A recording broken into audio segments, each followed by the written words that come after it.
Hi, everyone. Welcome to the show. I'm here with Anna Kharzeeva. She's joining us from Australia, and we'll talk about her story. Anna, thank you so much for joining. I know you shared your story so many times, and I really, really appreciate you coming on the show and sharing it again. Thank you. No, thanks for having me. It's good for me to share it again. Therapeutic. I should hope so. So, first, how are you doing? I know you moved so many times since I first reached out to you. How are you doing? I'm okay. Yeah, we're in Australia. Um, I don't know if you can hear the dog barking. We're at my sister-in-law's farm. So I just went into the bedroom to try and find some quiet. And we're going That's back okay. to Sydney. Going back to Sydney today, and yeah, still don't have a place to stay in Sydney either. Just staying at my mother-in-law's, but we'll So, find some. why did you choose Australia? And we'll go back to like how that happened. But why Australia? Did you live Oh, because before my the husband is States? Australian. Because my Okay, husband's Australian. okay. So, can you take us back to the 24th the war started, but before that, and I know you've been asked this question many times. Did you suspect any of it will come to this? Like, was it sudden? Because from outside, I'm in the States. I'm from Bulgaria, but I live in the States. We didn't expect that. So, for you, your family, was it sudden? The war. Yes, it was sudden. Yeah. Um, my mom was actually going to go to Ukraine um, to see her husband, and I was saying to her, "Mom, but what about maybe there'll be a war?" And she said, there's not going to be a war, and that was the general feeling. There's not going to be a war, even on the 23rd. No, I watched an independent journalist I usually follow for news, and he said there's not going to be a war. It's just all pretend. And I thought, okay, well that's good. And and that was the 23rd. Woke up on the 24th and saw that it started. So it was definitely a shock to us. And let me just write this. And so on the 23rd, on the 24th in the morning, like when you learned that a war started, what did it happen? Like who were you with and what was the feelings and the thoughts that running in your head? I was at home, and my husband was actually at home as well because he was on school holidays, and he read the news on CNN or something and said, "Oh my God, it's actually gone in." And I went, "What?" And I, went and looked at the news, and uh, it was, just a horrible day. I was messaging my friends. We were all crying. Just felt sick, just felt physically sick. And I started looking for protests to go to that day. And it actually took me a while to find one, but I did find one and went to one that night. So was it dangerous at that time to go to a protest or no? Sorry, say it again. Was it dangerous at that time to go to protest? Because I know later on it was, but at that day, at that time that you went, was that the case? It was a lot less dangerous for sure. Like the people who are protesting still are at very high risk. When I went, it was still the same as a year ago, which is they grab anyone who's even near the protest. You don't have to be an organizer, or you don't even have to be the loudest person to get arrested. But still, it wasn't incredibly dangerous. I was prepared for the eventuality. If I was arrested, is in my husband was at home with my kid. I had stuff in my backpack just in case. But still, it was fairly safe. Not like now. not like a week after that, you know. What was the difference a week after that? Well, I might be a bit confused on the timeline, but as soon as they introduced the law of treason, you know, which was 12 to 20 years in jail, and then the law of fake news, which means spreading any information about what's happening in Ukraine, it's 15 years in jail. And they just started grabbing people, you know, they started circling protesters and just taking everyone who was in that circle. And there could be a lot of people. And of course, it can be bypassers as well. They don't always arrest just the protesters, but it just became a lot more dangerous. And I know in the other interview you mentioned that you were interviewed and you shared something that you were not supposed to share, and then you were scared for. Can you just share that again? Of course, you're not going to say what you said, but how the events after that proceeded. Mm. Yeah, so when I went to that protest and I came home, and I was asked to go live to talk about the protest, and you know what I thought about the war. So it was already past midnight, and I'd been to the protest. I'd been crying all day, you know. So just was a really difficult day, and I was still kind of in shock. And so when I went live, I talked about what I thought, and they asked me one question that I wasn't prepared for, and I gave an answer that was kind of dangerous for me, which I didn't even realize at the time. You know, I realized later what I'd said, and yeah, and that's when I went, "Oh my God, I just said something really dangerous. Am I going to be in trouble?" And no, this fear. I think it's probably stronger in us because we inherited some of that fear from our grandparents. No, it was always at the back of our heads. Like my grandmother told me, you can't imagine this fear that we lived in was under Stalin. She said, you can't imagine that fear. And I always thought, and she was so glad that I couldn't, but it was still at the back of my mind somewhere. And so when it happened, that fear from the back of my head just went, you know, just like grabbed me, you know, all of me. And yeah.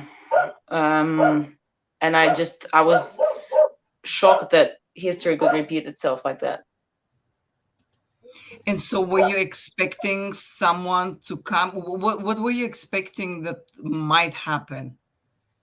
Well, my thing was, yes, I was lying in bed, you know, going, oh my God, you know, listening for the doors, for the steps outside the door, which, I mean, it wasn't realistic. They wouldn't have come for me right that night, you know, and they might have come later or something. But it's still, when you get into that panic mode, yeah, I was listening for the steps outside the door, and you know, I didn't sleep at all that night. I deleted all images of my son from any social media.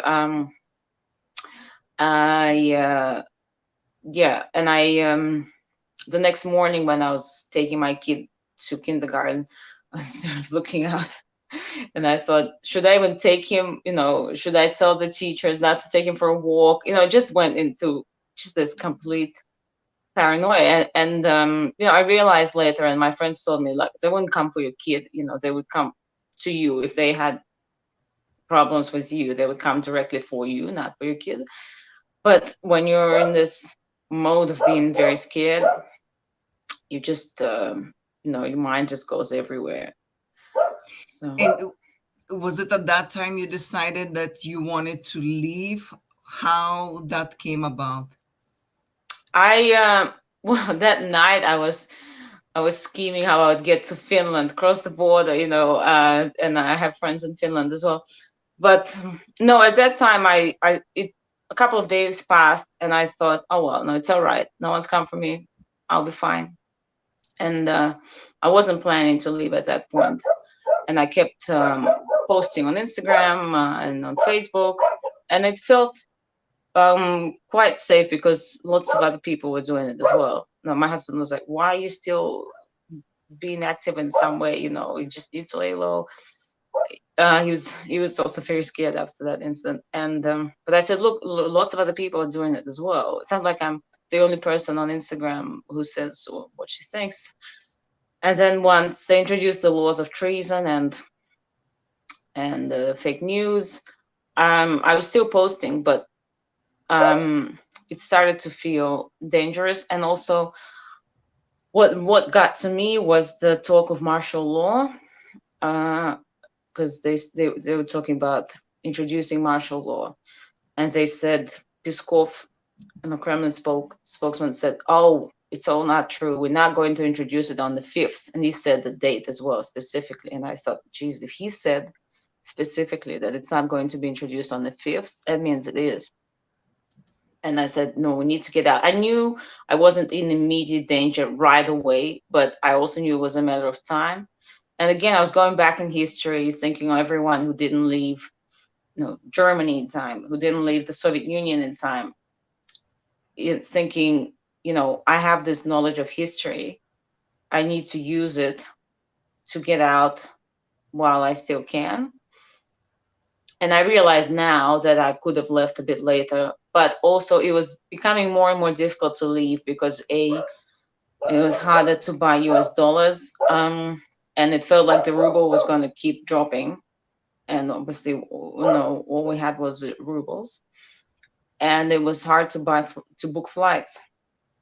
And also the bank card situation. While we left, our cards still worked abroad for a few days, but then Visa and MasterCard stopped working outside of Russia. And so people who left after us, I saw people in Istanbul who left after us, they said all they had was cash. And when they were leaving at the border control people would count their cash, like every dollar they had.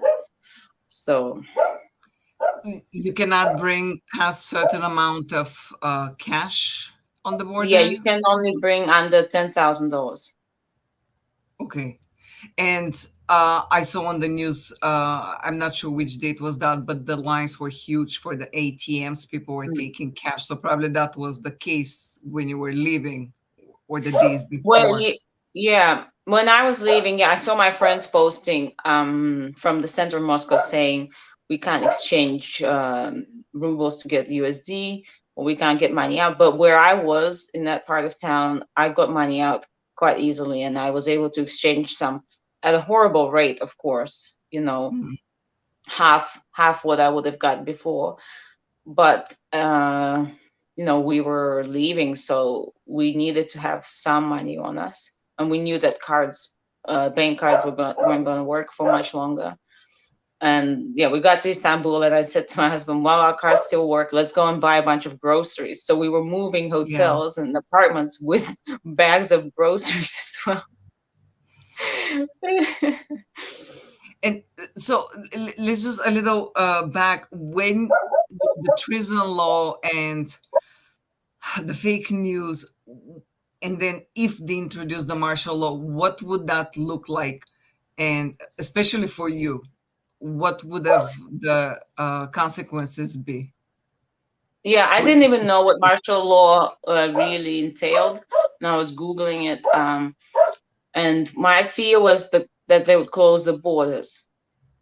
Mhm. So that I was afraid that they would close the borders and come for everyone who's spoken up against the regime and the war.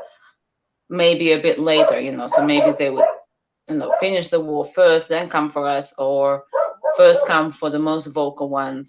But their Mhm. approach also is get someone, a media person, but also get a completely average person as well, just to scare everyone else. So it's not even like well-known people first and then everyone else. It's sort of just completely random And now arrest. that That's how they you do left, it. is that dangerous for your family or? When I first left, I was giving lots of interviews, but I wasn't using my last name because I was scared. But now I don't know, I see lots of people speaking up from abroad, and I'm definitely not the biggest voice out there. So I don't think that my family are in danger, but it is something that I have to be conscious of. for sure. You Yeah. know, And you so when you decided to leave, was that okay, we're leaving tomorrow and then you pack and you go? How did you buy the tickets? How did you decide? And after what, how many days you left or hours?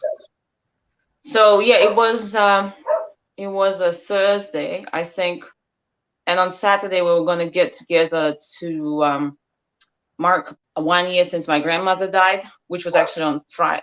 Oh no, yeah, I think yeah, because it was on Friday, and I just panicked about this martial law, and I called my husband, and he'd been saying, we need to go, we need to go, we need to go, and his family in Australia as well had been worried and saying get out. And I called him and I said, book flights for tomorrow, because he was at work, but he was on break, so he had time to book flights. I said, book flights for tomorrow.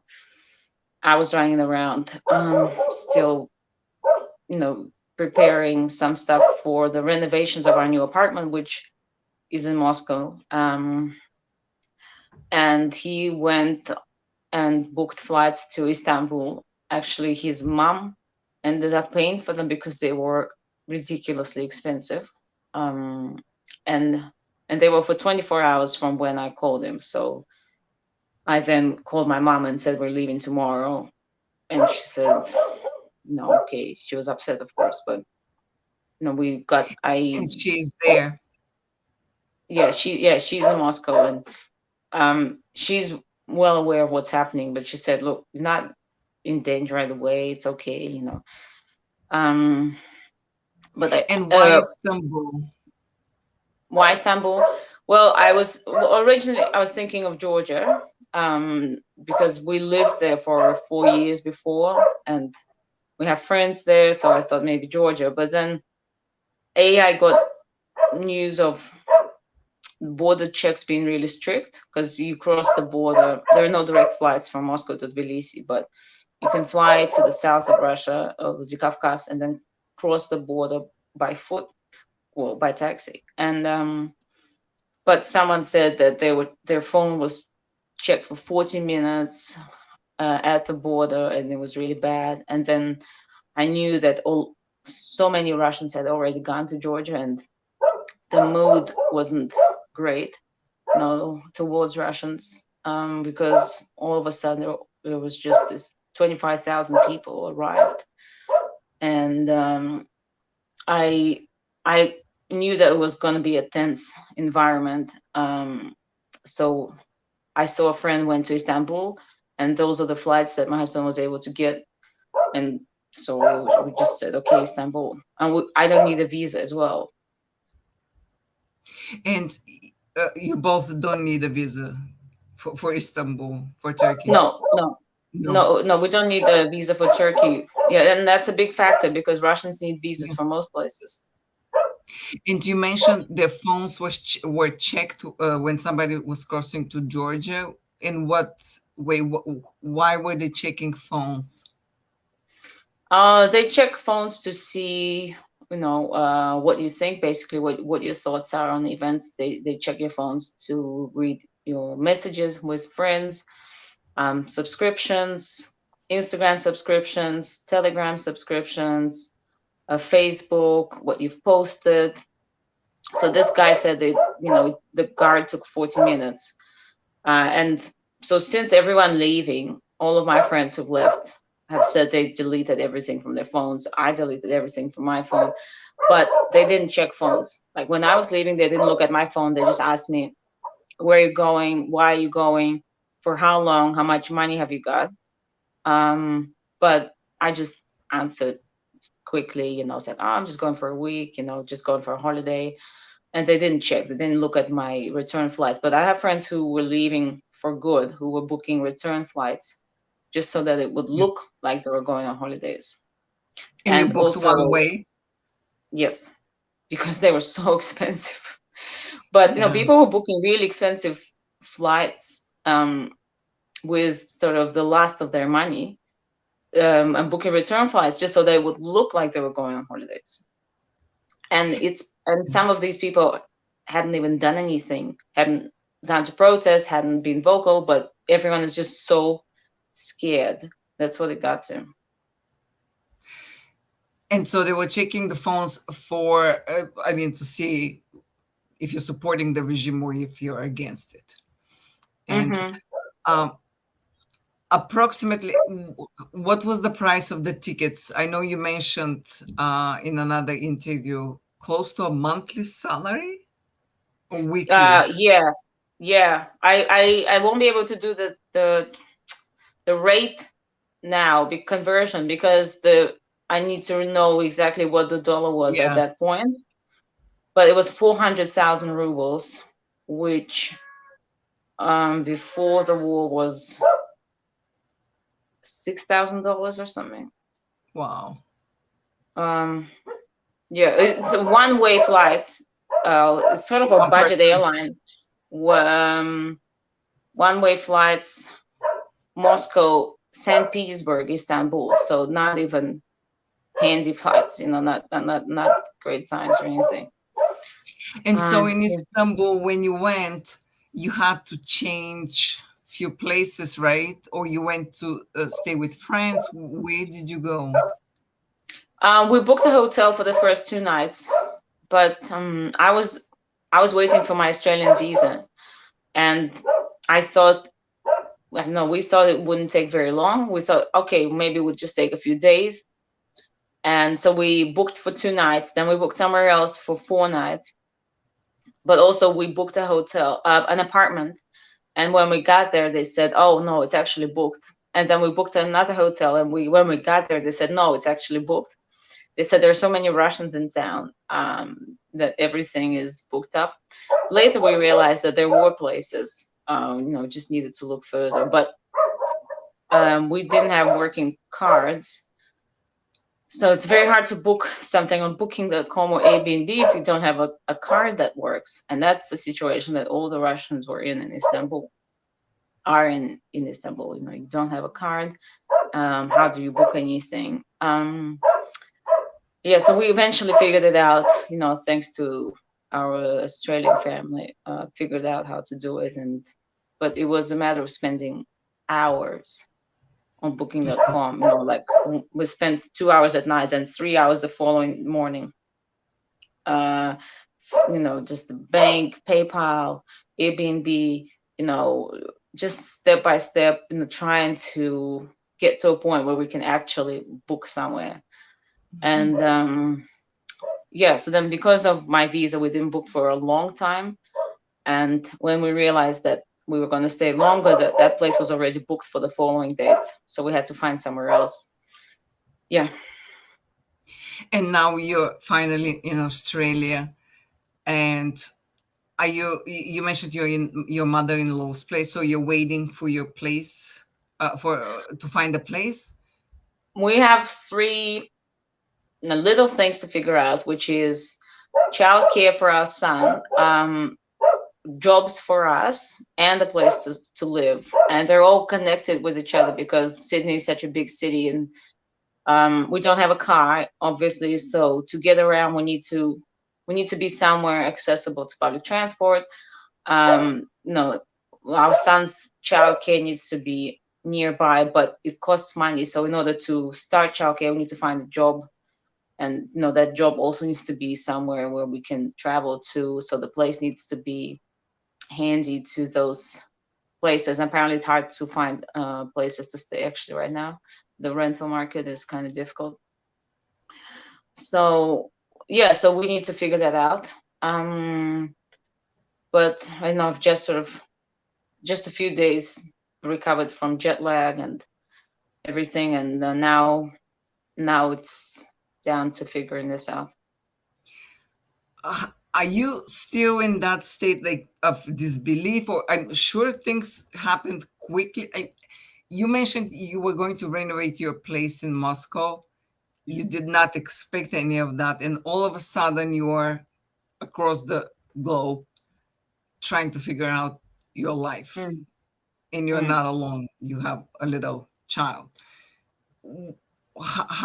Have you processed that situation yet, or it's still Mm. Not No, I mean, still very much in disbelief. And, the events of Bucha, the events that have just happened just sent me into this mode of just shock and grief. And I, I spent the last couple of days just sort of staring at at the, at the, at the wall, and, you know, just in shock. So obviously, my own story pales by comparison, to what is happening in Ukraine. And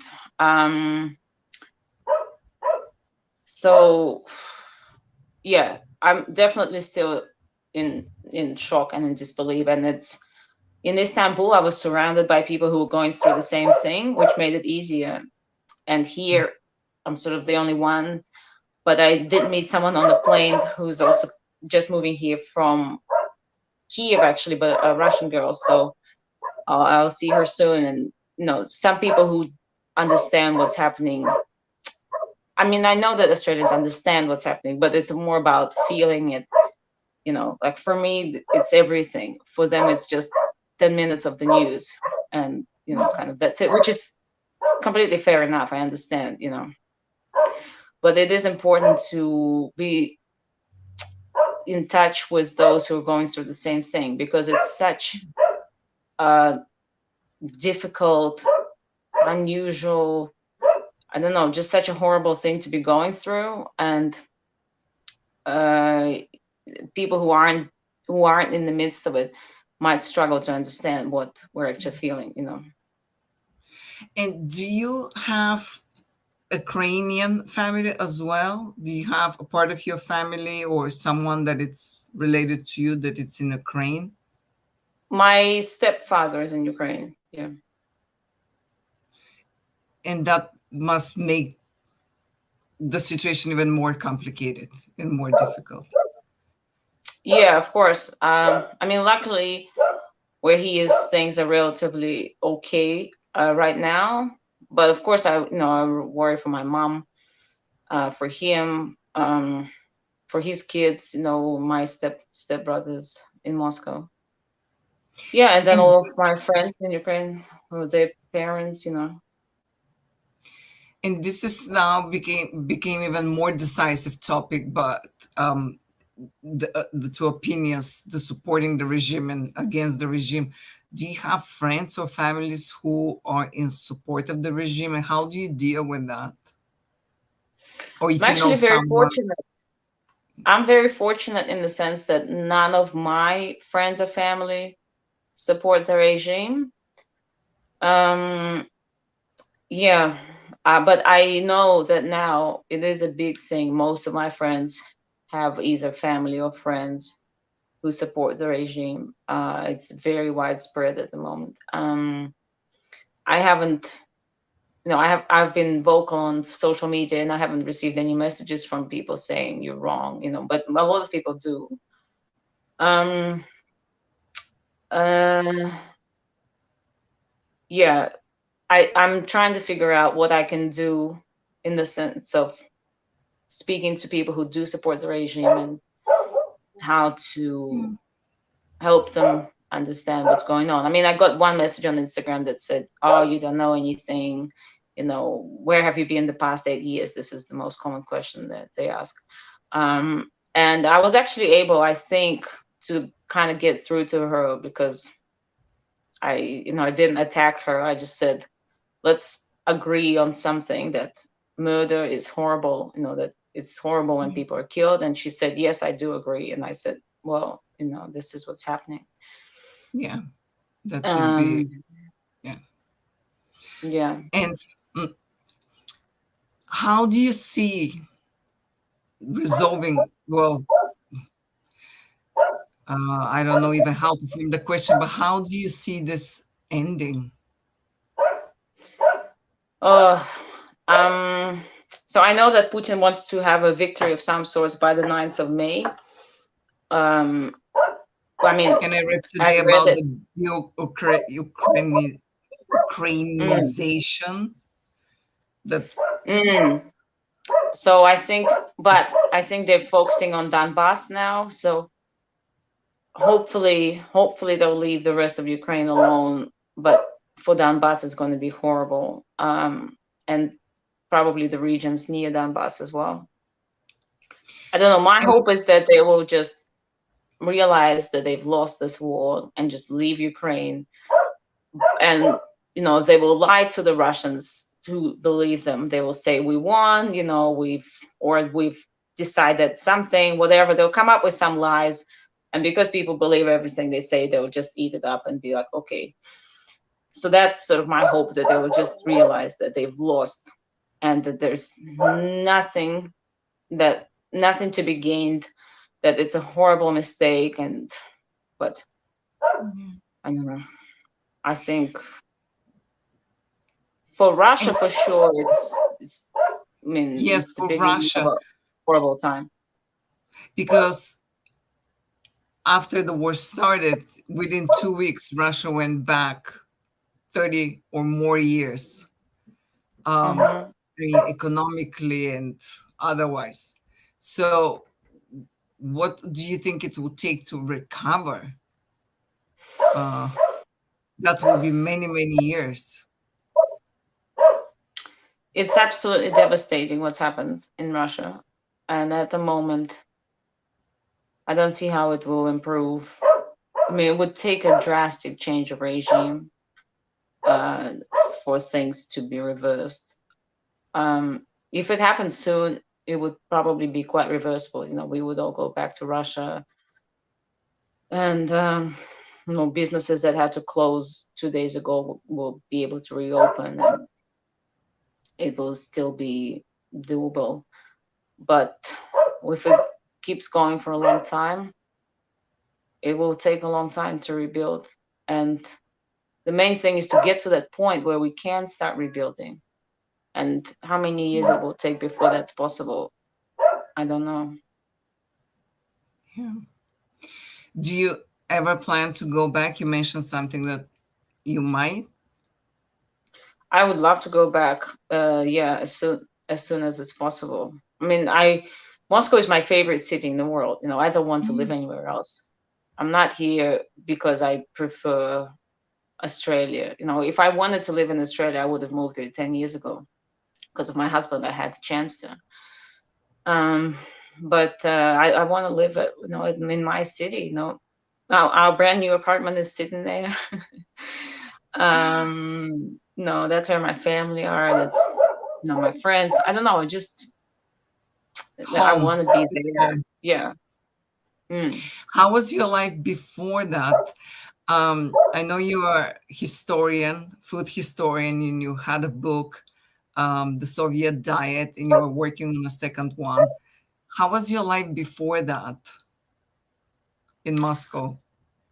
Yeah, I was actually, yeah. So I had my book. I was going to do quite a big event for a bunch of American women on the 9th of March. And I was about to launch a project in Russian as well, writing about Muscovites. I was very excited about that. I was actually going to focus my writing more towards Russian, so write more in Russian for Russians, because I was in Moscow. And so I had that project that I was about to launch. I had another idea that I was going to bring to life. I had all these friends. I had friends who just moved back to Moscow. I was so excited that they moved back. It's so great. And, we are going to move to this new apartment in the great area. And we were going to have room to entertain. And so, just this new work, friends that are coming back, new friends, this new place.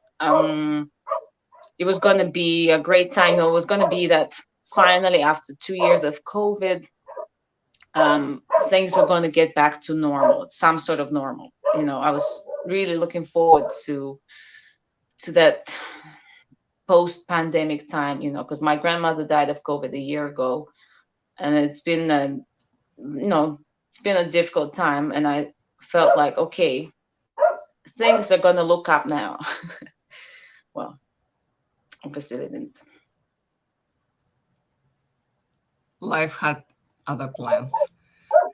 Mm. Yeah. Yeah, our old Well, life as we know it is gone, and we need to, we just need to accept it and try to figure out how to live our lives in the current realities. are you still going to pursue writing your second book, or you put that on hold?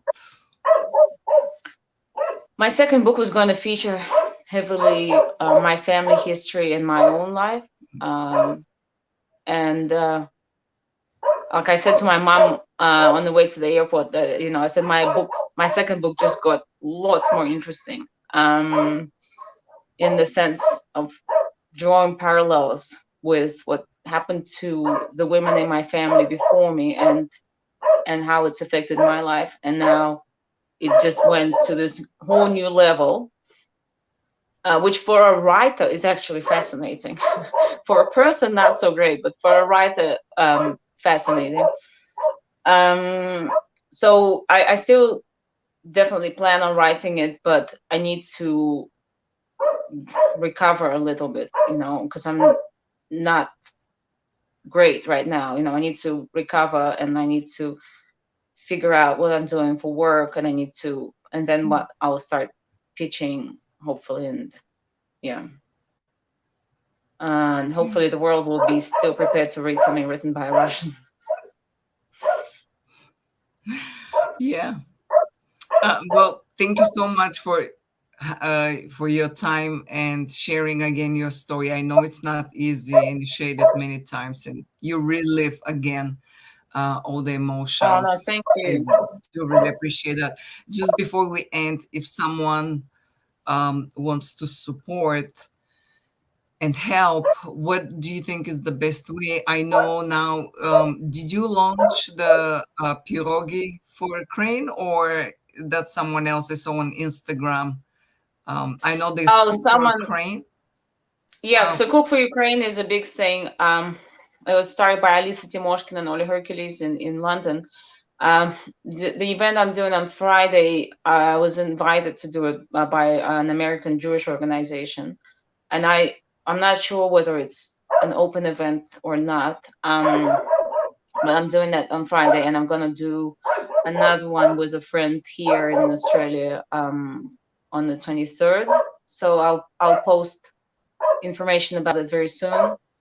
And we're gonna do another event at the end of the month as well, with Alice Timoshkin as well, and with two amazing Australian food women. and I can But post, so basically, all that information will be on your Instagram, yes, yes, correct? all of that will be on my So, Instagram. And there are also organizations that help Russians who are fleeing the regime.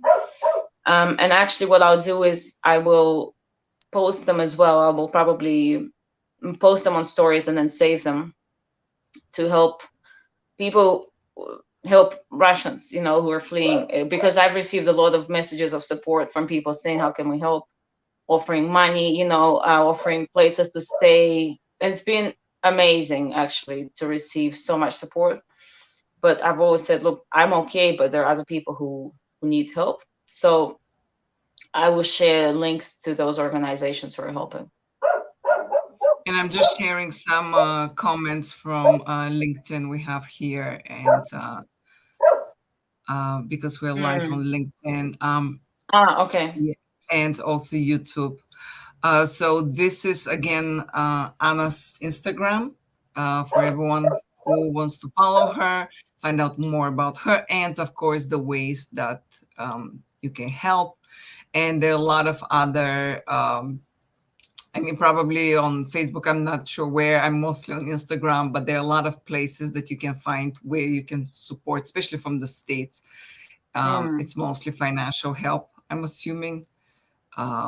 So there are a lot of places. Yeah, it's financial, and also, I've been saying to people, contact your MPs, or what do you call them in the US, senators, Um, um, the Yes, representatives. the local politicians, probably whoever it's Mm. the. Now I'm blanking as well. Um, Mm. MP, right? That's what they Yeah. call the local politician. the congressman, Yeah, uh, congressman. Yes, thank you. Yeah, yeah, or to congresswoman in your yeah, area. Yes.